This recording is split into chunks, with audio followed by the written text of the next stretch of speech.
Hi, magandang gabi po mga kababayan kong taga-lungsod ng Maynila.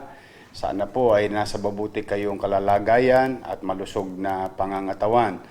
Ito po ang inyong lingkod para po sa ating arawang report at update sa ating mamamayan dito sa City Hall patungkol sa krisis na ating kinakaharap, itong virus na COVID-19.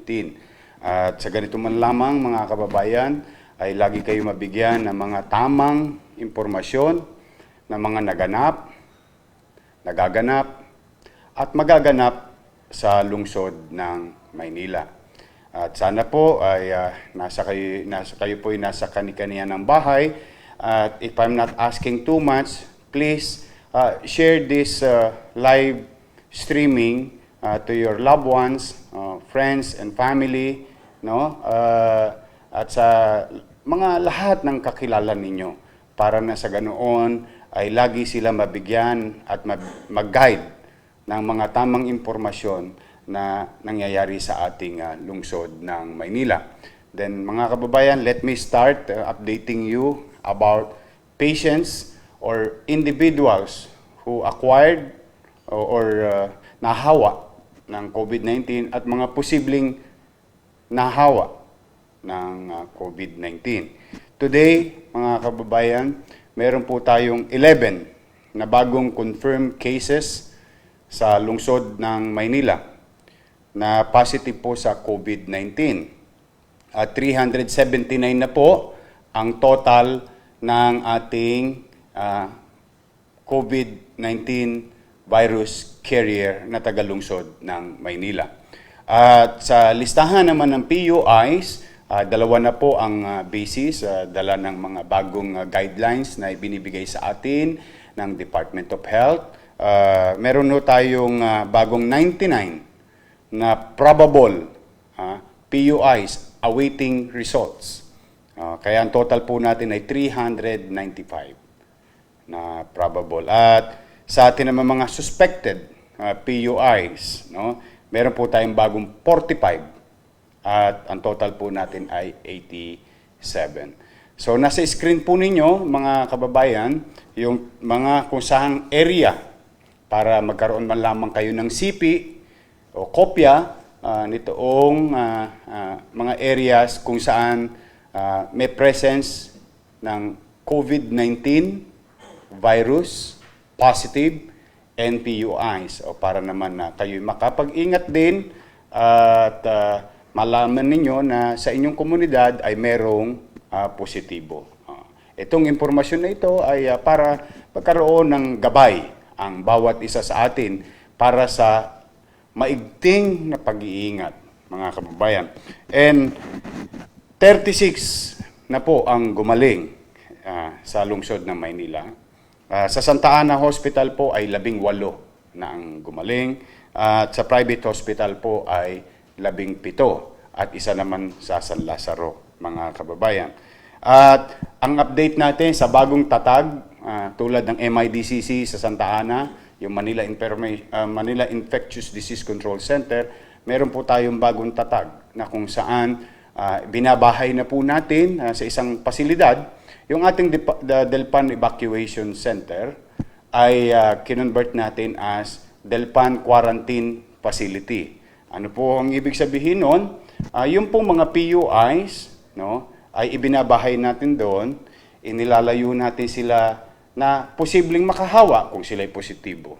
O posibleng lumala ang sitwasyon nila kapag nasa mga bahay-bahay sila. So ang ginawa po ng inyong pamahalang lungsod, nagtatag ng bagong pasilidad kung saan binabahay natin sa Delpan Quarantine Facilities na inaprubahan din po ng Department of Health. Ang namumuno po dyan ay ang ating Manila Health Department led by Dr. Poxa Pangan and Dr. Pardilla. Si Dr. Padilla is the Director of Santa Ana Hospital. Si Dr. Pardilla ay yung pong aming assistant na tumutulong sa amin sa Manila Health Department ni Dr. Pox Pangan na aming Director. So, meron na po tayong 45. Mapupuno na po yung ating quarantine area. But ano po, bakit sila nandoon? Ay sila po ay naghihintay na lamang ng resulta na ginawang test swab. Yung pong test na ginagawa natin ay swabbing, no? At ito ay isinusumiti sa mga makina ng mga professional what do you call that, medical facilities, no? Kaya mag-aantabay lang sila ngayon. Kung sakali yung PUI nagpositibo, dadalhin naman po natin sila doon sa itinatag ni Pangulong Duterte na facilities sa Ninoy Aquino Stadium. No? Meron ho tayong 112 bed capacity. No? It's a hospital setting na ang mga doktor naman ay doktor ng Armed Forces of the Philippines. At meron na po tayo dong 4 na napadala at dyan na po naman natin dadalhin din yung iba nating mga posible nagpositibo sa COVID-19. Ngunit, kung halimbawa naman ay severe yung case ng isang COVID-19 virus carrier, ay siya po ay dadali naman sa Santa Ana Hospital. Ayan po mga kabayan. Para lang po magka-idea kayo on what's going on and what's going to happen. So far, kaya pa ng ating mga pasilidad, pero again and again, lumalaki po ang numero natin. At the end of the day, ang bottom line, nakasalalay sa inyo po ang pagdami ng COVID-19 virus sa ating pamayanan. Kaya po, muli at muli, ako'y nakikiusap, stay home, stay healthy, and stay safe. Yan po ang laging panawagan ng ating national government at local government. Okay? Ngayon naman, mga kababayan, i-update ko kayo sa massive testing na ginagawa ng lungsod ng Maynila. Today, total na test swab, no, is 1,530 na po. Ayan. Ganyan na po karami ang natetest natin, swab test sa Maynila. At lahat ng yan ay nag-aantabay lamang ng resulta. At ito naman, ang maganda, mga kababayan, tinutulungan tayo ng national government through DOH sa mga partners nating ospital, no, sa ating bansa. At same thing with mga private hospital. Yan po mga kababayan na ngayon. Patungkol naman sa ating distribution ng food box, no? I-update po namin kayo. Today po, nakapag-deliver tayo ng 8,314 na food box sa ating mga pamilya sa lungsod ng Maynila. Total po natin ay 331,800 families na po ang nabigyan ng food box. Yan po. Pangalawa, ito po yung mga patungkol sa ayuda, no? As of today, ay halos lahat po ng barangay, ay nabigyan na ng CACAF, no? Or City Amelioration Crisis Assistance Fund. Ito po yung 1,000 pesos, no, na pandagdag man lamang upang maibsan yung dinaranas ng ating mga kababayan na kahirapan sa mga panahong ito. Maraming pong uri ng kahirapan tayong pinagdadaanan. Psychological, emotional, at economical. No? Yan po ay ito yung economical. At hoping na kahit papaano sa maliit naming kaparaanan ay maibsan man lang namin ang mga pangangailangan ninyo. Pero kahapon, based sa inyong mga pinadalang message sa amin, marami pa pong hindi na isama sa listahan. At alam naman po ninyo ang ginawang aksyon ng lungsod ng Maynila. Matapos natin maibigay yung itinakda na naunang datos na nakuha ng pamahalang lungsod sa inyong mga barangay official, ay meron pa po tayong kakulangan. Kaya ang ginawa po natin ay hinikayat natin ang mga barangay officials no, na gumawa ng reconsideration letter or request. At kahapon, na hindi naman kaila sa inyo, napagbigyan po natin ay humigit kumulang 19,000 families. Kaya po overnight ay gumawa tayo ng paraan dahil meron pa naman po tayong salapi na natitira sa ating 591,500,000 na perang inilaan para sa City Amelioration Crisis Assistance Fund. So, madalit salita mga kababayan, napagbigyan na natin yung 19,000 mahigit na pamilya na inirequest muli ng inyong mga barangay. Yan po yung kahapon. Today, mga kababayan, no, meron na po tayo muli, sabihin, bagong sets of reconsideration requests coming from your barangay officials. No? Ngayon, ang total po ay 23,217 families pa ang nire-request ng ating mga barangay official. No? Sa District 1, 33, sa District 2, 22, sa District 3, 14, sa District 4, 38, sa District 5, 28, sa District 6, 21. Total of 156 barangay. Ang total ho niyan ay 23,217. Ngayon, kaya kung bakit wala pa kayo nakikitang data sa inyong screen, sapagkat ito po ay katatanggap ko pa lamang ng request na ito. No? Pero, gusto ko lang papapanatagin ang inyong kalooban sa mga barangay official na nag-request kahapon, no? Na aming na-receive na ngayon, ang total, as of 12 p.m. today. Ang request, 23,217, amounting to at 1,000 pesos per family, that is 23,217,000. Okay. Mga kababayan, kanina po ay ako'y nagkukwenta ang mga salaping natira, no? At salaping isinoli ng ating mga barangay chairman na maraming nagsoli din ng sobra. Ngayon mga kababayan, ang salaping tangan-tangan po namin ngayon ay humigit kumulang 13 million pesos na lamang ang natitira doon sa 591,500,000 CACAF Fund or CACAF 2020 Ordinance. So ano pong ibig sabihin mga kababayan? Kulang pa ho tayo ng 10 milyon, humigit kumulang. Kaya po gusto ko lang ipaalam sa inyo, huwag kayong mag-alala, you consider this approved. Bakit po? Kaya ako sinabing, consider this approved because it needs legislation. Okay. Meron tayong 13 million. Kung ima-minus natin sa 23,217, kukulangin ako ng humigit kumulang 10 milyon.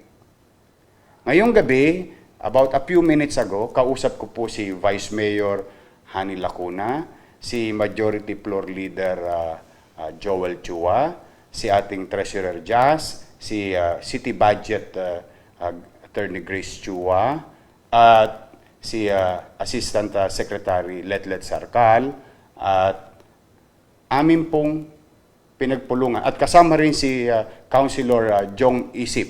No? Nagpulong po kami ngayong gabi. Naghanap po kami. Katulad ng mga napangako ko sa inyo, hindi tayo titigil hanggat meron tayong mapagkukunan. Okay? Ngayon po, nakakita na po kami ng pondo. Nakahanap na kami ng additional 10 million. So, ano po ang magiging proseso? Ayan. Ganun din po. Kailangan namin gumawa ng bagong batas. At akin pong pinakikiusapan si Vice Mayor Hani Lacuna, si Majority Floor Leader Joel Chua. Bukas, para po mas mabilis, pipilitin po natin laging mabilis, hanggat kayang mabilis. na pipilitin natin. Bukas, susulat po ako sa konseho na magkaroon ng special session ulit. Kasi po, ang sesyon lang ng konseho ay Monday and Thursday. Susulat ako para magkaroon ng special session. Yung aming nahanap ni City Budget Officer Attorney Grace Chua at ni City Treasurer Jazz, nakakita kami pera, yun po ang ipadadala namin sa Konseho ng Maynila para gumawa ng amendment sa CACAF. No? Para madagdagan yung salapi na inappropriate natin na dati sobra, ngayon unti-unti nang lumiliwanag ang database ng Maynila para po ma-accommodate natin itong 23,217. Ngayon mga kababayan, wag naman kayo mag-alala, ako'y naniniwala, malawak naman po ang kaisipan ng Konseho ng Maynila. Tingin ko naman, ako po very optimistic, maaprubahan naman po. Ngayon, halimbawa po, naaprubahan, no? Halimbawa po, pipirmahan ko yan bukas. Yan po ipalalaba sa dyaryo sapagkat kailangan po as a matter of requirements. So kung yan mapapublish namin ng Sabado o Linggo, Lunes, pwede na nating gamitin muli yung additional funds to address reconsideration request ng mga barangay ng kanilang mamamayan na nasasakupan, na ating nasasakop sa lungsod ng Maynila.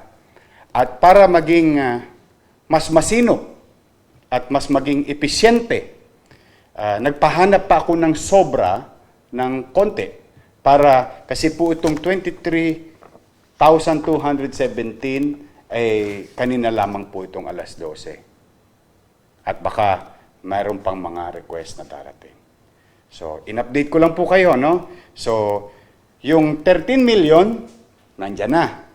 Ibig sabihin, out of 23,217, mabibigyan natin bukas na bukas yung 13,000 kasi meron pa akong tangan na 13 million.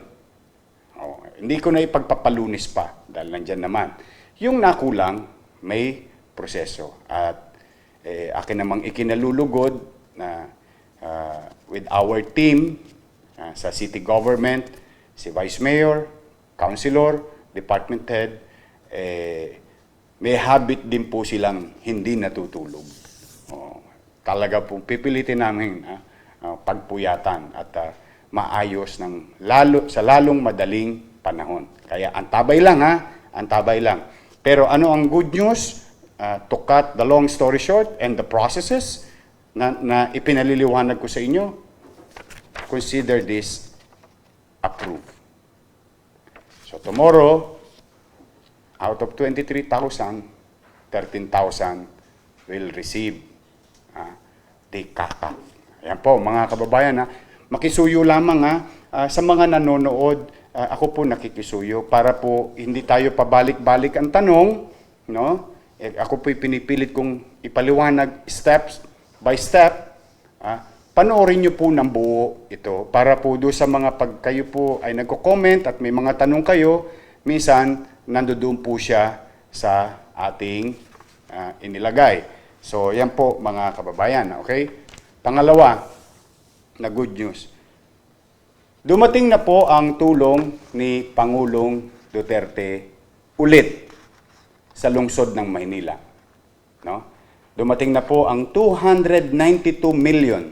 Ayan mga kababayan. Gusto ko lang magtapat sa inyo para at least alam niyo ano merong kakayanan lang ang lungsod at anong hindi kaya ng lungsod. Okay. Dumating na po ang 1 month equivalent ng aming IRA sa isang taon. Ibig sabihin ito, extra pera. Yung IRA po kasi karapatan po ng bawat local government unit. Pero ang ginawa po ni Pangulong Duterte, nagbigay pa siya ng extra 1 month sa lahat ng local government unit particularly dito sa atin sa NCR na nakita ko yung listahan. No? Ngayon, magkano po ang amount? 292 million. Bukas po, capital report, i-discuss namin sa inyo yan. Dahil ngayon po, pinaplano na namin saan gagastusin yung 292 million pesos. Okay. Ngayon mga kababayan, Mayor, di ba may problema ka doon sa cash kanina? Bakit naghahanap ka pa ng pera? Meron naman palang 292 million na pinadala ang national government. No? Mga kababayan, yung 292 million, meron po siyang specific purpose of utilization. Okay. Sa madaling salita, mga kababayan, sa Tagalog, no? Binigay yung pera, pero may karapat dapat lang na gamit. Mayor, ano po yung mga sinabi ng national government? Ang sabi doon, pwede mo siyang gamitin. Ayan po mga kababayan. Para po, wag na kayong maniniwala kung saan-saang mga post-post. Ito po, ikinukwento ko sa inyo para po properly guided tayong mga taga Maynila. Tayo. Importante kasi ang impormasyon. Saan yung 292 million? Sabi doon, pwede mo siyang gamitin laban sa COVID-19.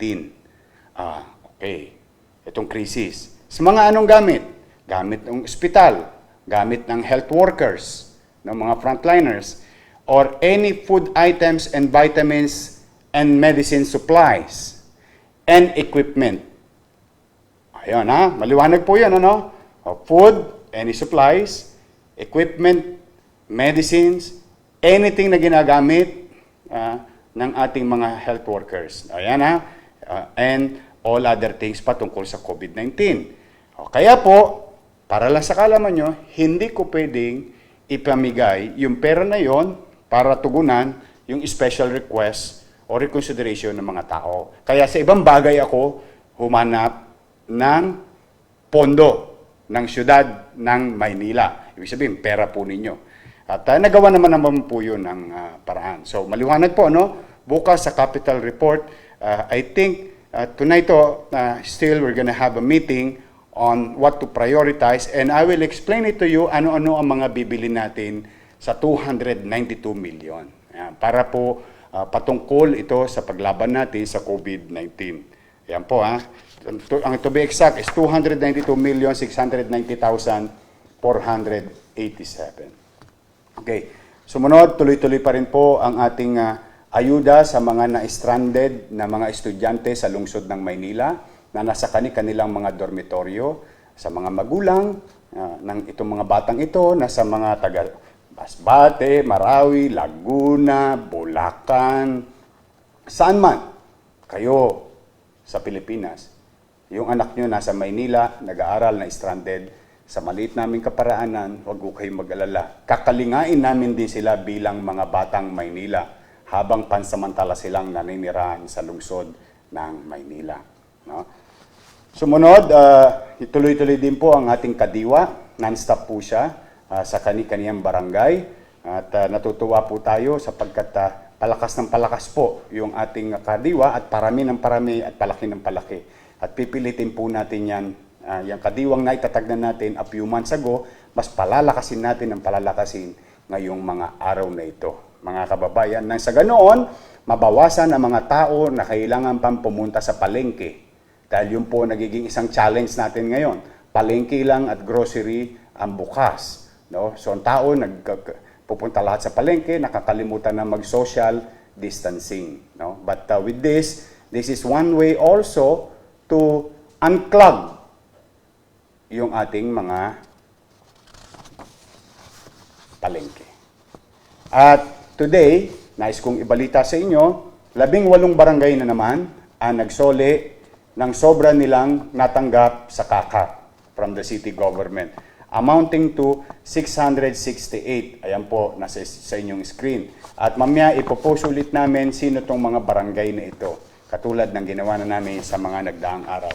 Maraming salamat mga barangay officials. No?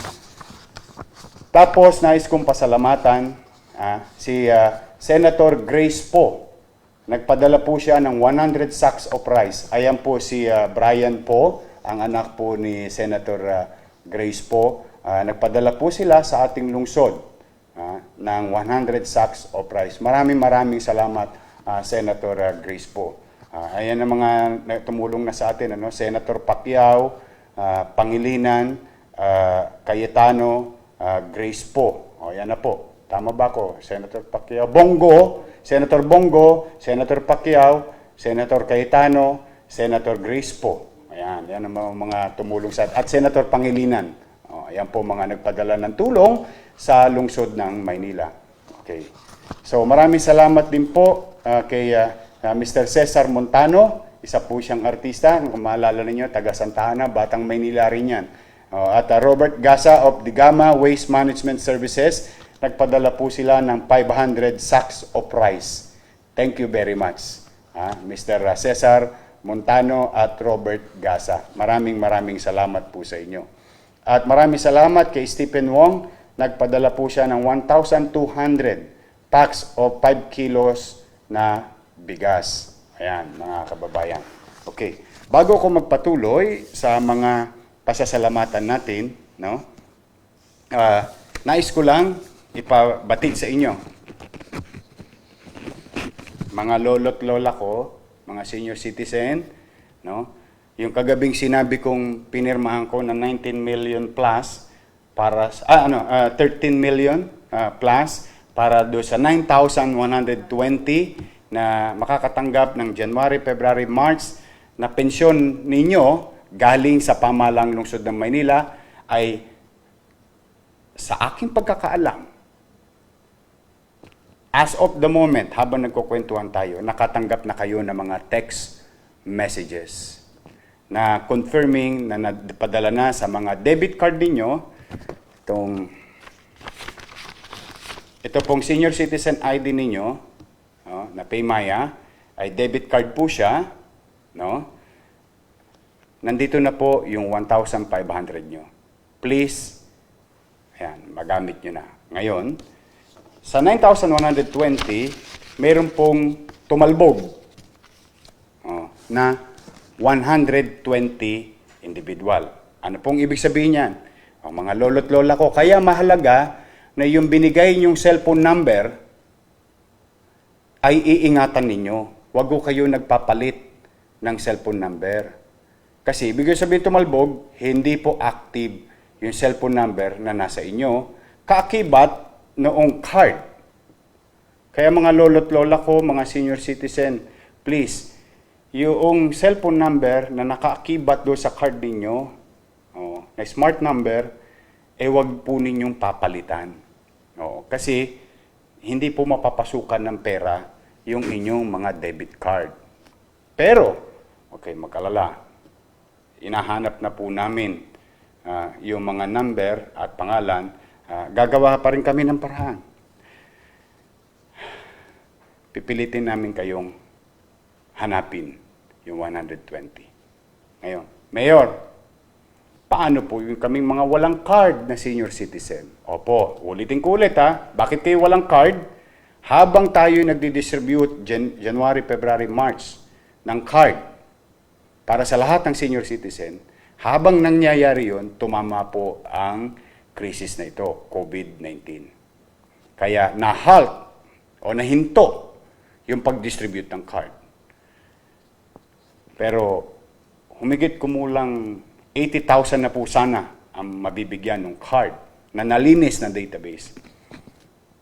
Mga lolo't lola ko, may awa ang Diyos. May awa ang Diyos. Hayaan ninyo. Ngayong gabi ay kami nagpaplano. Bukas ipapaalam namin sa inyo kung anong way, anong paraan ang aming maiisip para abutin namin kayo. May awa ang Diyos. Let me find ways paano namin kayo marireach sa mga panahon na ito. Na alam kong kailangan nyo ang mga small amount na ito. Maliit na pera pero alam ko may mapupuntahan ito lalo na sa katatayuan ninyo mga lolo't lola ko. Please, hang in there. Hang on. Please. We will, basta, May awa ang Diyos. May awa ang Diyos. Gagawa ko ng paraan. Hindi po ako titigil. Ha? So, doon sa mga masasayang lolo't lola, no, enjoy your pension from your city government. Utilize it, gamitin ninyo sa pamamarang kapakipakinabang sa krisis na kinakaharap natin ngayon. Mga kababayan, ulit, taus-puso ang pasasalamat ng mga taga-lungsod ng Maynila sa mga pangalang binanggit ko kanina na nagtumulong at sa mga tumulong at tumutulong pa sa atin. On behalf of the people of Manila, maraming salamat sa inyo. Metrobank Foundation and GT Foundation, 2,000 pair shoe cover, 2,000 pieces full face shield. Dongshi Town Mats Association Inc., Philippine Dongshi Chamber of Commerce, Philippine Dongshi Youth Committee, 120 sacks of rice. Mark Cloud, Spartan Tree Trading Corporation, 30 pieces face shield, 30 packs face mask. Bugsy B, 2,000 pieces Nutriban.